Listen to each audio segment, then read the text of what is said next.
To be kind of a prelude to a situation where electricity will disappear in one physical location and reappear in another physical location without anything going on in between. In other words, a true action at a distance.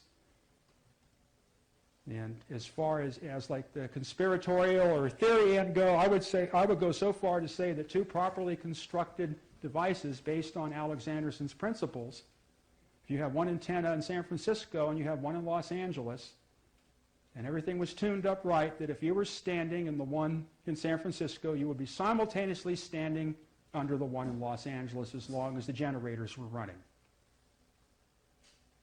That is the implication of that particular technology or engineering, and that's what makes it worth studying.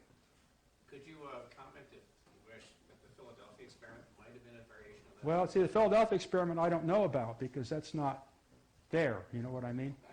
But yeah, the Philadelphia experiment would have to be, yeah, it would be something similar to that, but it'd be more like that integratron. But we're starting to get into that direction. That's what we're starting to get into. What it is what Alexanderson had done, the picture of his patent, well, I'll draw all that out.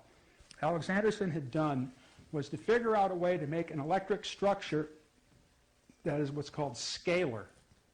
In other words, there's no variation in space.